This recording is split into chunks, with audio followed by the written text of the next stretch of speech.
যদি আপনি জেনা থেকে বেঁচে থাকতে পারেন, আল্লাহ পাক আপনাকে সাক্ষাৎ মৃত্যুর হাত থেকেও বাঁচাতে পারেন। এটা আমি এমনি এমনি বলি নাই, আমি দলিল দিচ্ছি। জেনা এমন একটা পাপ, যেই পাপ থেকে যদি কোনো যুবক নিজেকে বাঁচাতে পারে, আল্লাহ পাক তাকে সাক্ষাৎ মৌতের হাত থেকেও বাঁচাতে পারবে ইনশাআল্লাহ। কিভাবে? 3 বন্ধু যাচ্ছে রাস্তা দিয়ে, হঠাৎ করে ঝড়, বন্ধু 3 জন ঢুকে গেল গুহার মধ্যে। কিসের মধ্যে? গুহায়, যে পাহাড়ি এলাকায় আপনারা থাকেন যারা, গুহার মধ্যে। হঠাৎ করে পাহাড়ের পাথর দিয়ে গুহার মুখটা বন্ধ হয়ে গেল। এখন খোলার কোনো অপশন নাই। সবাই বলছে এখন 3 জন, এখন তো আমরা বের হতে পারবো না। সবাই সবার নেক আমলের ওসিলা দিয়ে আল্লাহর কাছে দোয়া করো। কিসের ওসিলা দিয়ে? নেক আমলের ওসিলা দিয়ে দোয়া করতে হয়। যে হাদিস,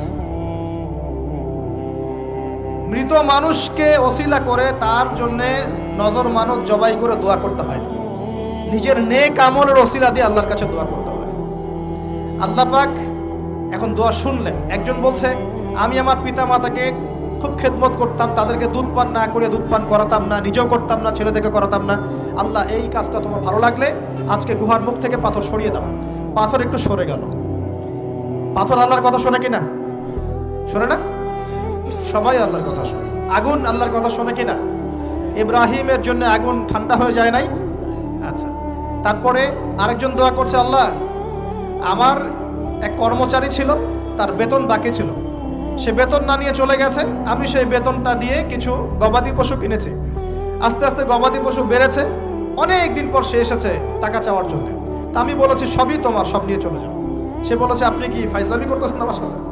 আমার টাকা আমাকে দেন। বলছে, না, তোমার টাকা দিয়ে আমি এটা কিনেছিলাম, আজকে বংশবৃদ্ধি হয়েছে, সব তোমার, নিয়ে যাও। সে নিয়ে গেল। সে বলছে, আল্লাহ, এই কাজ যদি তোমার সন্তুষ্টির জন্য করে থাকি, আজকে আমাকে বাঁচাও। পাথর একটু সরে গেল। এবার তৃতীয় ব্যক্তি, এই ছেলে বলছে, যুবক ছেলে, আল্লাহ, আমার একজন চাচাতো বোন ছিল। কে ছিল? এই যে বয়ফ্রেন্ড গার্লফ্রেন্ড, খালাতো বোন, চাচাতো বোন, এখন তো বিচ্ছিরি অবস্থা।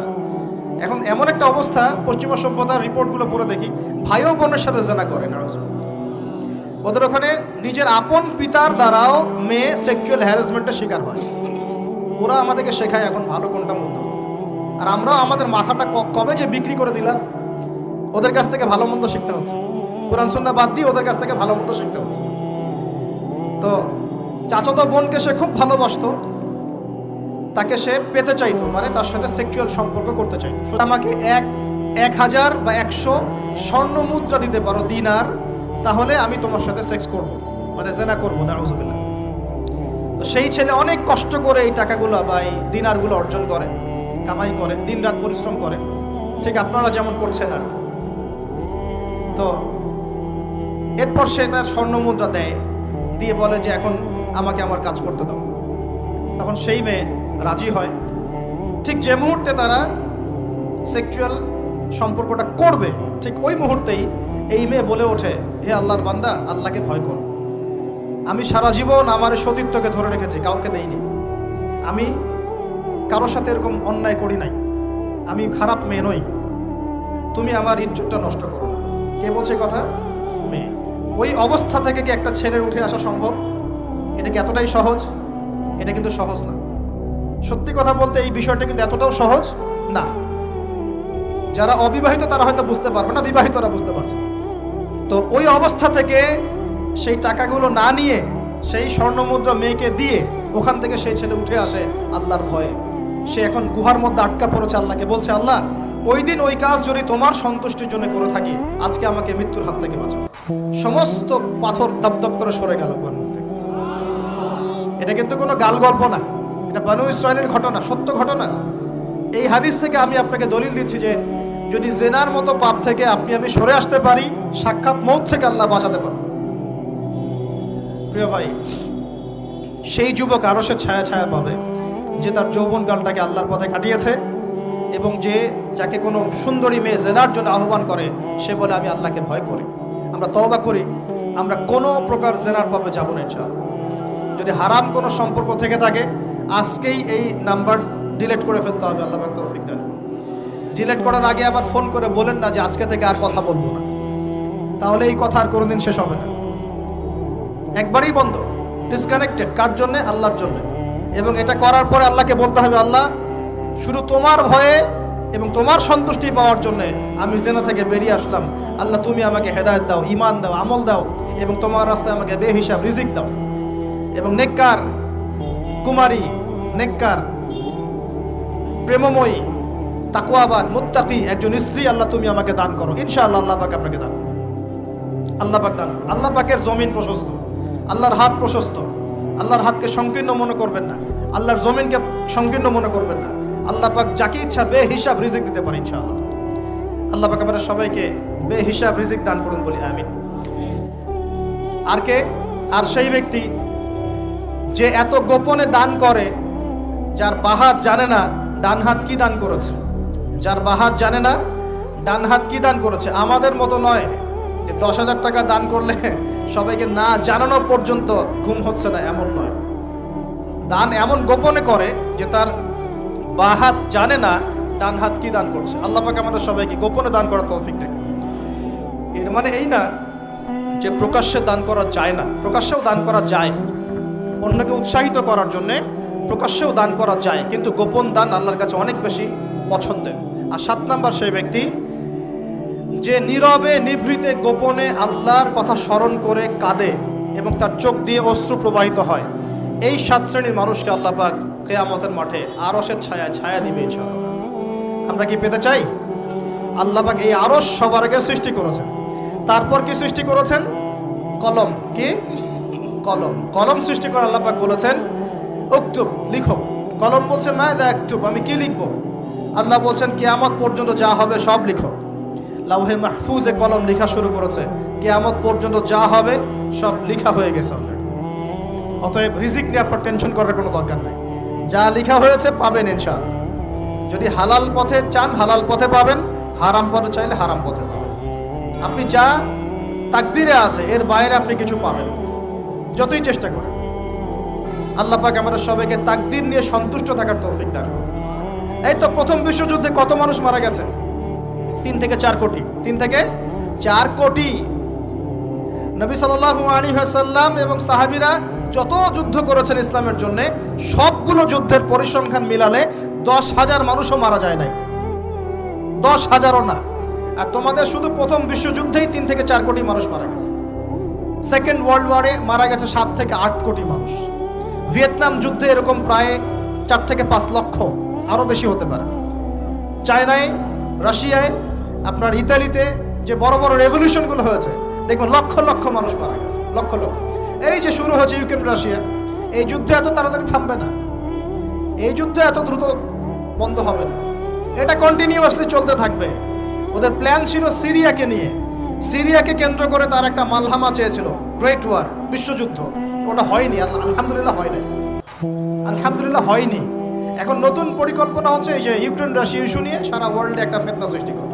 অলরেডি তারা ফেতনা সৃষ্টি করেই ফেলেছে। গ্যাসের দাম বেড়ে গেছে, তেলের দাম বেড়ে গেছে, এক্সপোর্ট ইম্পোর্ট কলাপস করছে, অনেক সমস্যা হচ্ছে। এবং এটাকে জিয়ে রাখা হচ্ছে অস্ত্র দিয়ে, প্রযুক্তি দিয়ে, হ্যাঁ, ট্যাঙ্ক দিয়ে, সমরাস্ত্র দিয়ে ওরা জিয়ে রাখছে যুদ্ধটাকে, যে চলুক, কন্টিনিউয়াসলি চলতে থাক। কারণ তাদের উদ্দেশ্য হচ্ছে পুরো বিশ্বে একটা ম্যাসাকার যুদ্ধ লাগানো। এটা আস্তে আস্তে আপনারা বুঝতে পারবেন, আমাকে কিছুই বলতে হবে না, আস্তে আস্তে আপনারা এমনি বুঝতে পারবেন। সারা বিশ্বে একটা গ্রেট ওয়ার হতে পারে, যেটাকে মিলিটারি অ্যাফেয়ার্স যারা বুঝেন তারা বলেন যে নিউক্লিয়ার ওয়ার বা পারমাণবিক যুদ্ধের কথা বলেন। এটা কিন্তু আমাদের দরজায় দাঁড়িয়ে আছে। আমরা দোয়া করি এমনটা না হোক, কিন্তু হতে পারে। আমরা দোয়া করি এমনটা না হোক, কিন্তু হতে পারে। হলে কি হবে সেই চিন্তা আমাদের করতে হবে। তো যারা বলে ইসলাম তরবারির জোরে ছড়িয়েছে, তাদের এইসব কথা বলার কোনো অধিকার নাই, এতে লজ্জা করা উচিত। কারণ শুধু ফার্স্ট ওয়ার্ল্ড ওয়ারেই 3 থেকে 4 কোটি মানুষকে তারা মেরে ফেলেছে। আমরা কি তরবারের জোরে ইসলাম প্রচার করেছি, নাকি আদর্শের জোরে হয়েছে? আদর্শ দেখে, মুসলিমদের চরিত্র দেখে, তাদের চারিত্রিক মাধুর্য দেখে, কোরআন সুন্নাহর প্রামাণ্যতা দেখে লক্ষ লক্ষ মানুষ ইসলাম কবুল করেছে, আলহামদুলিল্লাহ। এখনও করছে, আলহামদুলিল্লাহ। এখন যে সারা বিশ্বে মানুষ মুসলিম হচ্ছে, কোন জায়গায় মুসলিমরা গলার জোরে, তরবারের জোরে ইসলাম প্রচার করছে দেখান দেখি। এখন কি বিশ্বে মানুষ মুসলিম হচ্ছে না? হচ্ছে কি না? পশ্চিমা সভ্যতা মানুষরা মুসলিম হচ্ছে না? এখন কি আমরা যুদ্ধ করছি? তরবারি দিয়ে ওদেরকে ধরে রেখেছি, এই ইসলাম কবুল কর, এটা বলেছে? প্রিয় ভাইরা, এটা বলতে চাচ্ছিলাম, ফেরেশতারা বলেছেন রক্তপাত ঘটাবে আর ফাসাদ সৃষ্টি করবে। তারা কি সঠিক না ভুল? ফেরেশতারা সঠিক না ভুল? সঠিক। তারা কি গায়েব জানতেন? উত্তর না। তারা কিসের আলোকে বলেছেন? ওই যে বাসিরা, দূরদর্শিতা। জিন জাতি যা করেছে এরা তো তাই করতে পারে। আল্লাহ পাক কি বলছেন? আল্লাহ পাক বলছেন ইন্নী আ'লামু মা লা তা'লামুন, আমি যা জানি তোমরা তা জানো না। মানে আমার অনেক শুকরগুজার বান্দা থাকবে যারা আমার আনুগত্য করবে, আমার বিরুদ্ধাচরণ করবে। আমরা ওই বান্দাদের অন্তর্ভুক্ত হতে চাই, আল্লাহ পাক কবুল করুন। এটা বলে রাখি যে জান্নাতের 120টা কাতার হবে। কয় কাতার? 120 কাতার। এর মধ্যে 80টা কাতার হবে উম্মতে মুহাম্মাদের মধ্য থেকে। এবার আল্লাহ পাক আদম আলাইহিস সালামকে সৃষ্টি করলেন নিজ হাতে। সূরা সাদের মধ্যে আল্লাহ পাক বলেছেন খলাকতু বিয়াদাই, আমি নিজ হাতে ওকে সৃষ্টি করেছি। আল্লাহর হাত কেমন সেটা ব্যাখ্যা করার দরকার নাই, এগুলো নিয়ে চিন্তা করতে যাবেন না। আল্লাহ পাকের মতোই, কারোর সাথে সাদৃশ্যপূর্ণ নন। আল্লাহ পাক এবার আদম আলাইহিস সালামকে সৃষ্টি করে নাম শিক্ষা দিলেন। ওয়াল্লামা আদামাল আসমাআ কুল্লাহা, এই মহাবিশ্বের যত জ্ঞান আল্লাহ পাক আদম আলাইহিস সালামকে শিক্ষা দিলেন। বলেন সুবহানাল্লাহ। এখান থেকে দলিল পেলাম আমাদের পিতা বানর থেকে হয় নাই, আমাদের পিতাকে আল্লাহ পাক সৃষ্টি করেছে। আমাদের পিতাকে কে সৃষ্টি করেছেন? আল্লাহ রাব্বুল আলামিন। তাও আবার নিজ হাতে, মানে কি? ভালোবাসা দিয়ে, ভালোবেসে, মহব্বতের সাথে। এই খলাকতু বিয়াদাই, আমি নিজ হাতে সৃষ্টি করেছি, এই কথা মানুষ ছাড়া, আদম আলাইহিস সালাম ছাড়া অন্য কারো জন্য আল্লাহ পাক বলেন নাই। অন্য সবার জন্য আল্লাহ পাক বলেছেন ইদা আরাদা শাইআন আইয়াকুলা লাহু কুন ফায়াকুন। যখন আল্লাহ পাক কিছু করতে চান খালি বলেন কুন, হও, ফায়াকুন, হয়ে যায়। ওখানে আল্লাহ পাক বলেন নাই সাগর সৃষ্টি করেছে হাত দিয়ে, এই গ্রহ নক্ষত্র সৃষ্টি করেছে আমার হাত দিয়ে। আল্লাহ পাক এমনটা বলেন নাই। আদম আলাইহিস সালামকে আল্লাহ পাক কত মহব্বত করেন, আল্লাহ পাক বলছেন যে আমি তাকে আমার নিজ হাতে সৃষ্টি করেছি। আর আজকে তোমরা শেখাচ্ছ মানুষকে, আস্তাগফিরুল্লাহ, যে মানুষ বানর থেকে হয়ে যায়। কত বড় কুফরি, কত বড় শিরক, কত বড় লজ্জা। নিজের সম্মান মানুষ নিজে ভাবে নষ্ট করতে পারে, নিজের সম্মান নিজে নষ্ট করতে পারে। আমাদেরকে আল্লাহ সৃষ্টি করেছেন আদম আলাইহিস সালাম থেকে। তারপরে যান, শুধু সৃষ্টি করেন নাই, আল্লাহ পাক সমস্ত নাম শিক্ষা দিয়েছেন। নাম মানে এখানে শুধু নাম, মঙ্গল, নেপচুন, প্লুটো এগুলো না। নাম মানে হচ্ছে জ্ঞান। নাম মানে কি? জ্ঞান। একটা এক্সাম্পল দেই, যখন আপনি বাচ্চাকে বলেন যে A for Apple, A for কি? অ্যাপল যে শিখাচ্ছেন, অ্যাপল বলতে কিন্তু সে শুধুমাত্র একটা ওয়ার্ড শিখে না, ও কিন্তু শিখে অ্যাপল মানে একটা এমন কিছু যেটা খেতে হয়। কি করতে হয়? খেতে হয়। যখন আপনি শেখান এ ফর অ্যান্ট, ও বুঝতে পারে অ্যান্ট হচ্ছে একটা সৃষ্টি, এটা চলাচল করে, কালো কালো দেখতে, ও কিন্তু মাথার মধ্যে ওটা ছবি এঁকে নেয়। তো এটা নাম মানে শুধু নাম না, জ্ঞান। আল্লাহ পাক আদম আলাইহিস সালামকে সমস্ত জ্ঞান শিক্ষা দিলেন। আল্লামাল ইনসান মা লাম ইয়ালাম, আল্লাহ বলছেন আমি মানুষকে সেই জ্ঞান শিক্ষা দিয়েছি যা মানুষ জানতো না।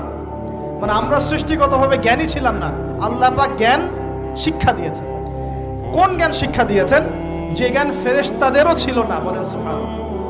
আল্লাহ পাক জ্ঞান শিক্ষা দিয়ে ফেরেশতাদের সামনে নিয়ে গিয়ে বলছেন তোমরা এই নামগুলো বলো দেখি। ফেরেশতারা বলছেন লা ইলমা লানা ইল্লা মা আল্লামতানা, আল্লাহ আমাদের তো সেই জ্ঞান নাই, যা আপনি শিখিয়েছেন অতটুকুই জানি, এর বেশি জানি না। এবার আল্লাহ পাক বলছেন ইয়া আদম আম্বিহুম বিআসমাইহিম, আদম তুমি সব নাম বলে দাও দেখি। আদম আলাইহিস সালাম সমস্ত নাম ধর করে সব বলে দিলেন। আমাদের পিতা জ্ঞানী ছিলেন না? ছিলেন না? আল্লাহ পাক নিজে তাকে জ্ঞান শিক্ষা দিয়েছে। আর আমরা বলছি মানুষ আস্তাগফিরুল্লাহ অন্য প্রাণী থেকে আসছে। সুবহানাল্লাহ, কত অদূরদর্শী মানুষেরা, কত সুদূর প্রসারী একটা কুফরি মতবাদ। এবার আল্লাহ পাক আদম আলাইহিস সালামকে বলছেন তুমি নাম বলে দাও, তিনি সব নাম বলে দিলেন। এবার গিয়ে আল্লাহ পাক ফেরেশতাদেরকে বলছেন এবার তোমরা একটা কাজ করো, ইয কুলনা লিল মালাইকাতি ইসজুদু লি আদম, তখন আল্লাহ পাক বলছেন যে আমি ফেরেশতাদেরকে বললাম তোমরা সবাই এখন আদমকে সিজদা করো। বলেন সুবহানাল্লাহ। কত সম্মান আমাদের পিতার। মহাবিশ্বে ফেরেশতাদের সামনে আল্লাহ পাক তাকে সিজদা করালেন ফেরেশতাদেরকে দিয়ে। ফাসাজাদু, সবাই সিজদা করলো, ইল্লা ইবলিস। কে সিজদা করলো না? ইবলিস। এখানে একটা বিষয় মনে রাখেন, আমাদের পিতাকে কিসের কারণে সম্মানিত করা হয়েছে? শারীরিক গঠন, চেহারার সৌন্দর্য, টাকা পয়সা, রিজিক, কোনটার কারণে? এইটাই মনে রাখবেন। মুসলিম উম্মাহ যদি আজকে সারা বিশ্বের নেতৃত্ব দিতে চায়, সবাইকে জ্ঞানী হতে হবে, জ্ঞানের বিপ্লব ঘটাতে হবে। বলেন সুবহানাল্লাহ, বলেন আমিন। এই জ্ঞানের বিপ্লব ঘটাতে পারলে ইনশাআল্লাহ মুসলিম উম্মাহ আবার সেই জায়গায় যাবে যেখান থেকে আমরা এসেছি। জ্ঞান ছাড়া আমরা কিচ্ছু করতে পারবো না। আর এই জ্ঞান মানে শুধু একমুখী শিক্ষা নয়, জেনারেল শিক্ষা, ইসলামিক শিক্ষা, এই দুইটাকে হারমোনিয়াসলি কম্বাইন্ড করতে হবে, করে এমন জ্ঞান অর্জন করতে হবে যেই জ্ঞান দিয়ে বিশ্বকে আমরা চ্যালেঞ্জ করতে পারি। এটাই এই বিশ্বের সবচেয়ে বড় চ্যালেঞ্জ এখন, মুসলিমদের সবচেয়ে বড় চ্যালেঞ্জ এখন এটাই, ইসলামিক শিক্ষা এবং জেনারেল শিক্ষাকে একত্রিত করে এমন প্রজন্ম তৈরি করা যে প্রজন্ম আগামী দিনে উম্মাকে নেতৃত্ব দেবে ইনশাআল্লাহ। এই একটা কাজ যদি কেউ করে যেতে পারে, আল্লাহ পাক তৌফিক দেখ, আমরা দোয়া করে আল্লাহ পাক এমন নেতা আমাদের উপরে নিয়ে আসুক যারা এরকম প্রজেক্ট লঞ্চ করতে পারে। বলেন আমিন। দোয়া করতে কোনো সমস্যা? অথবা যদি কেউ হাল না ধরে, আল্লাহ পাক যেন এমন কিছু মানুষ তৈরি করে দেন যারা এই জ্ঞানতাত্ত্বিক বিপ্লব নিয়ে কাজ করবে ইনশাআল্লাহ। এটা সবচেয়ে ইম্পর্টেন্ট কাজ এখন, না হলে আজকে থেকে 20-30 বছর পরে এই প্রজন্মকে আপনি আর খুঁজে পাবেন না। দেখবেন এমন প্রজন্ম চলে আসছে যারা বলবে আল্লাহর সাথে আমাদের কোনো সম্পর্ক নাই, নামাজ পড়বে না, রোজা রাখবে না, যাকাত দিবে না, আল্লাহকে চিনবে না। দেখে নিয়েন, আমরা দোয়া করি এমনটা না হোক, কিন্তু যদি আমরা হাল ছেড়ে দিই এখন এমনটাই হবে সামনে। এটা খিদিরের দৃষ্টিভঙ্গি দিয়ে আপনাদেরকে বললাম, জ্ঞানতাত্ত্বিক রেভলিউশন দরকার। যদি কেউ কোনো উদ্যোগ না গ্রহণ করে, অ্যাটলিস্ট বাসায় পারিবারিকভাবে হলেও আপনাকে শেখাতে হবে সন্তানকে, কোনো অপশন নাই। এবার ফাসাজাদু, সবাই সেজদা করেছে ইল্লা ইবলিস, ইবলিস করে নাই। কেন করছে না ইবলিসের সমস্যাটা কি? ইবলিসকে আল্লাহ পাক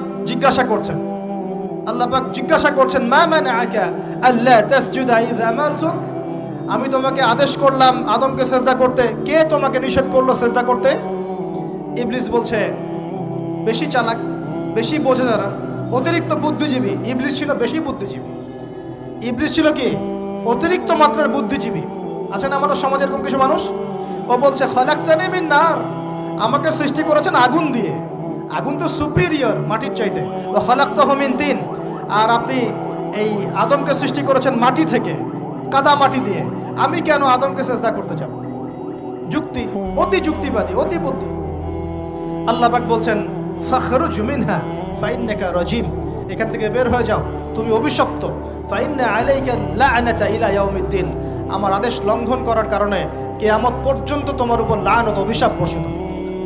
আল্লাহ পাক তাড়িয়ে দিলেন, একদম থ্রোন অ্যাওয়ে। আমরা বলি না আউযু বিল্লাহি মিনাশ শাইতানির রাজিম, রাজিম শব্দের মানে হচ্ছে বিতাড়িত, থ্রোন অ্যাওয়ে, কার্সড, যাকে অভিশাপ করা হয়েছে। এবার ভালো করে শোনেন প্রিয় ভাই, ইবলিসের এই স্টেটমেন্টগুলো শোনেন।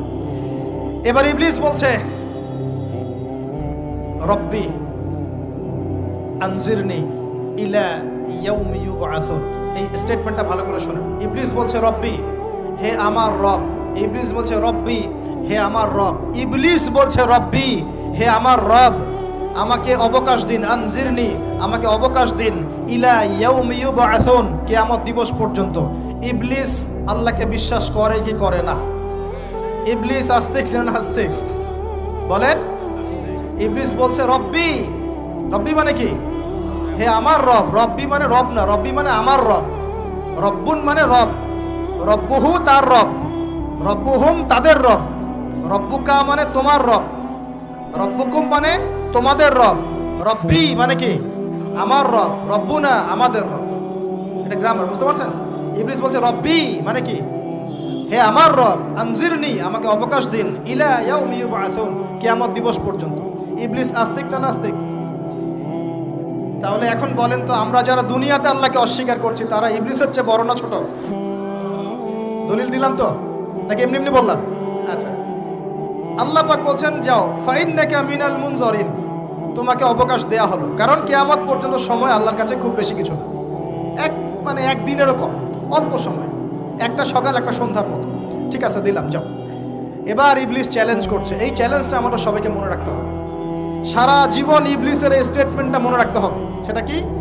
ইবলিস বলছে ফাবিমা আগওয়াইতানি, সূরা আরাফ পড়ে দেখবেন। ইবলিস বলছে ফাবিমা আগওয়াইতানি, আপনি যে আদমের কারণে আমাকে আজকে বের করে দিলেন জান্নাত থেকে, লাআকুদান্না লাহুম সিরাতাকাল মুস্তাকিম, আমি সেই আদমের সরল পথে ওত পেতে বসে থাকবো, চুপটি খাপটি মেরে বসে থাকবো, খাপটি মেরে ওর জন্য বসে থাকবো।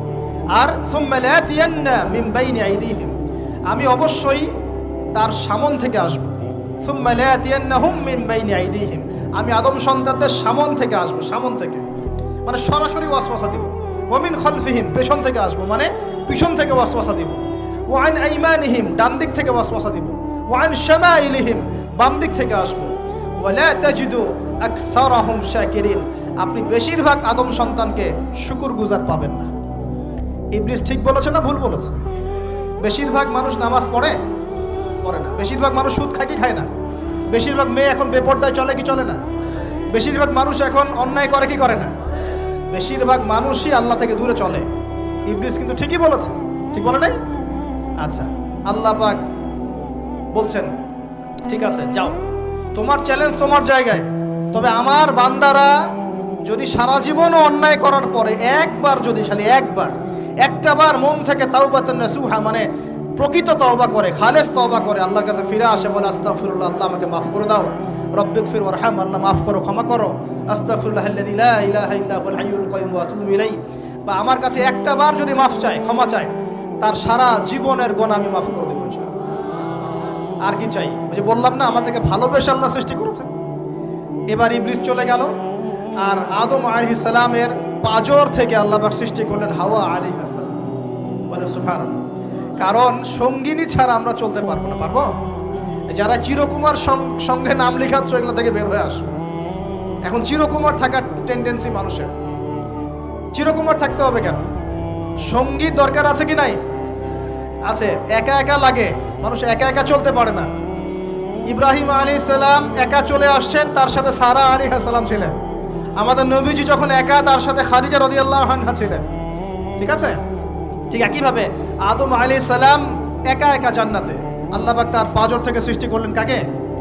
হাওয়া আলাইহিস সালাম। বলে রাখি, হাওয়া আলাইহিস সালাম ছিলেন পৃথিবীর সবচেয়ে সুন্দরী নারীদের একজন। দুজন নারীকে সবচেয়ে সুন্দরী বলা হয়। কয়জন? একজন হাওয়া আলাইহিস সালাম, আর একজন ইব্রাহিম আলাইহিস সালামের স্ত্রী সারা আলাইহিস সালাম। মনে থাকবে? এখানে মনে রাখবেন, নিজে যদি পবিত্র থাকেন, নিজের চরিত্রকে পবিত্র রাখেন, ইনশাআল্লাহ আপনি সব দিক থেকে ভালো একজন মেয়ে পাবেন। নিজের চরিত্র ঠিক থাকবে না, জেনা করবেন, 10 ঘাটের পানি খেয়ে আসবেন, দেখবেন যাকে বিয়ে করেছেন ও 15 ঘাটের পানি খেয়ে আসছে। সতর্ক থাকবেন, আল্লাহ পাক হেফাজত করুন বলি আমিন। এবার তারা দুজন জান্নাতে থাকতে লাগলেন। আল্লাহ পাক বলছেন, একটু মনোযোগ দেন, আল্লাহ বলছেন যে তোমরা দুজন জান্নাতে থাকো। ফাকুলা মিনহা রাগাদান হাইসু শি'তুমা, জান্নাতে যা ইচ্ছা তোমরা খাও, কোনো সমস্যা নেই, থাকো খাও। ওয়ালা তাকরাবা হাদিহি শাজারা, কিন্তু একটা আদেশ করছি তোমাদেরকে, এই যে গাছটা দেখছো, এই গাছের কাছেও যাবে না। শব্দগুলো বোঝার চেষ্টা করো। আল্লাহ পাক বলছেন না যে গাছের ফল খাবে না, আল্লাহ পাক বলছেন গাছের কাছেও যাবে না। ঠিক যেমন আল্লাহ বলছেন ওয়ালা তাকরাবু আমওয়ালাল ইয়াতীম, এতিমের মালের কাছেও যাবে না। আল্লাহ বলছেন না এতিমের মাল খেও না। আল্লাহ বলছেন ওয়ালা তাকরাবু জিনা, জেনার কাছেও যেও না। আল্লাহ কিন্তু বলছেন না জেনা করো না। ঠিক একই ভাষায় আল্লাহ পাক বলছেন ওয়ালা তাকরাবা হাদিহি শাজারা, তোমরা দুজন এই গাছের কাছেও যাবে না। That's all. আর কোনো সমস্যা নাই, জান্নাতে থাকো। এবার তারা জান্নাতে থাকতে লাগলেন। থাকতে থাকতে এক পর্যায়ে ইবলিস ওয়াসওয়াসা দেওয়া শুরু করলো। কি ওয়াসওয়াসা দিল যে আমাদের পিতামাতা সেখানে চলে গেলেন? ভাবার বিষয় তো নাকি? কি এমন বলল ইবলিস যে তা আমাদের পিতামাতা রিসিভড হয়ে গেলেন? এই কথাটা আছে সূরা তাহায়। কোন সূরা? সূরা তাহা পড়ে দেখবেন। আল্লাহ পাক বলছেন, ইবলিস আমাদের পিতাকে বোঝাচ্ছে, বলছে ইয়া আদম, হে আদম, হাল আদুল্লুকা, আমি কি তোমাকে জানিয়ে দিব, খবর দিব, আলা শাজারাতিল খুলদি ওয়া মুলকিন লা ইয়াবলা, এমন একটা গাছের কথা কি জানিয়ে দিব যেই গাছের কাছে গেলে বা তার ফল খেলে তুমি দুটো জিনিস পাবে, চিরস্থায়িত্ব পাবে, কোনোদিন মরবে না, আর বিশাল ক্ষমতার মালিক হবে। অন্য আয়াতে আসছে যে তোমরা ফেরেশতা হয়ে যাবে। এই দুটো কথা। তাহলে কি প্রলোভন দিল? চিরস্থায়িত্বের প্রলোভন এবং কি অমরত্বের প্রলোভন, অমরত্ব এবং ক্ষমতা। একটু মনোযোগ দেন, এই দুনিয়াতে যারা আল্লাহর পথ থেকে বিচ্যুত হয়ে গেছে, বেশিরভাগ এই দুইটার ফাঁদে পড়েছে। হয় ক্ষমতার ফাঁদে, না হলে দুনিয়ার এই যে মোহ, অমরত্ব, দুনিয়ার জীবন নিয়ে পড়ে থাকা, এই দুনিয়ার প্রেমেই মানুষ নিজের পথ হারিয়ে ফেলেছে। এই দুটোই হয়েছে। এক পর্যায়ে পিতা মাতা চলে গেলেন, ফল খেয়ে ফেললেন। যদিও বা ফল খাওয়ার কথাটা কোরআনে নাই, কোরআনে আছে তারা গাছের কাছে চলে গেলেন। কি হলো গাছের কাছে যাওয়ার পরে? ফালাম্মা যাকাশ শাজারা, ফালাম্মা যাকাশ শাজারা, আল্লাহ পাক বলছেন যখন তারা গাছের কাছে চলে গেলেন। ভাই লক্ষ্য করেন, যখন তারা গাছের কাছে চলে গেলেন, প্রথম যে ঘটনা ঘটলো, বাদাত লাহুমা সাওআতুহুমা, তাদের যে কাপড় ছিল জান্নাতের কাপড়, গায়ে কাপড়টা ধাপাস করে খুলে পড়ে। এখানে যদি আপনার কাপড়টা খুলে যায় কেমন লাগবে? বা কেউ যদি জোর করে কাপড় আপনার খুলে ফেলে কেমন লাগবে? কেউ যদি 10 জন জোর করে ধরে আপনার কাপড় খুলে দেয় কেমন লাগবে? আপনি নিজের জীবনের চাইতে বেশি কাপড়টা ধরে রাখার দিকে মনোযোগী হবেন না? আমাদের পিতা মাতাকে শয়তান জান্নাতে ফেরেশতাদের সামনে নগ্ন করে দেবে, কাপড় খুলে পড়ে গেল। তার মানে জান্নাতে আমাদের পিতা মাতাকে নগ্ন করেছে কে? ইবলিস।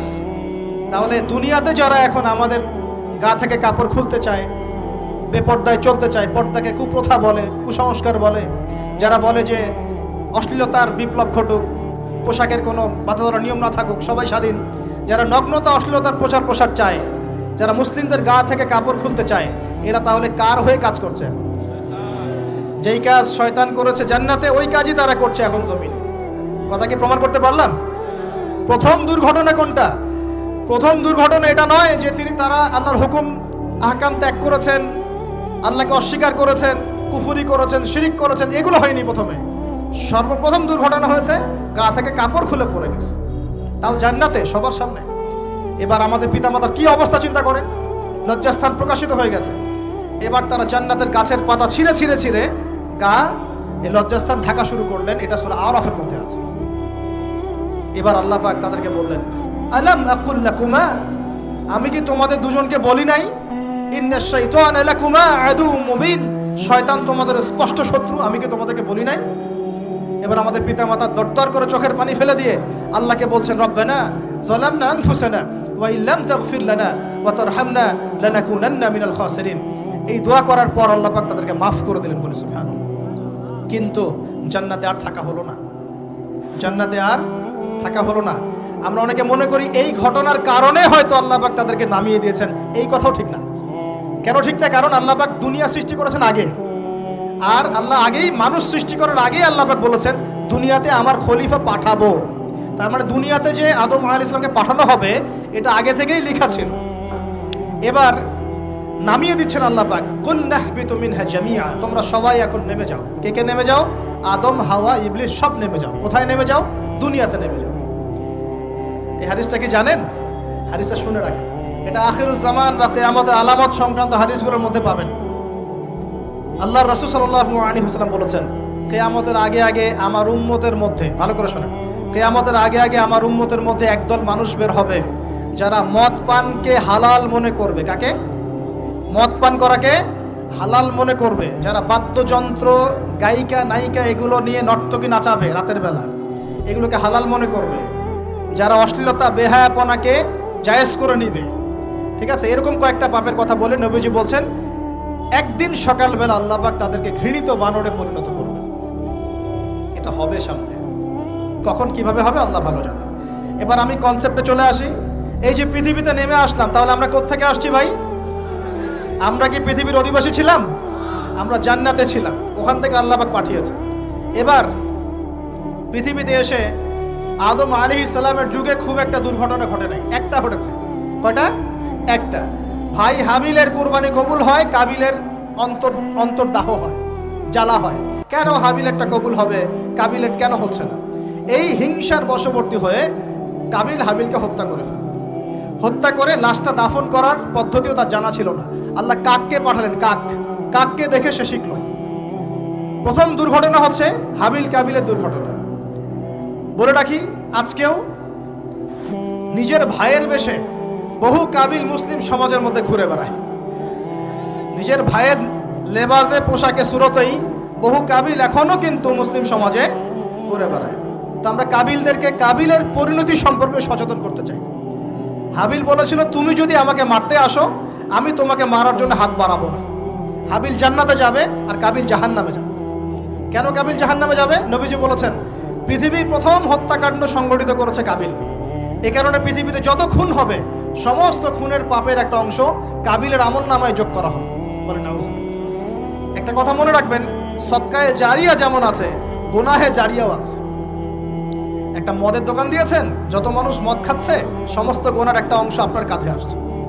সিনেমা হল করেছেন, মানুষ সারাদিন নেকটা ছবি দেখে, নগ্ন ছবি দেখে, যত মানুষ এখানে পাপ করবে সমস্ত পাপের একটা অংশ আপনার কাঁধে যাবে। আবার একটা মাদ্রাসা করেছেন, যত মানুষ এখানে দ্বীনি ইলম শিখবে এই নেকির একটা অংশ আপনি পাবেন ইনশাআল্লাহ। মরে গেলেও কবরে পাবেন ইনশাআল্লাহ। আল্লাহ পাক আমাদের সবাইকে সদকায়ে জারিয়া করার তৌফিক দেন।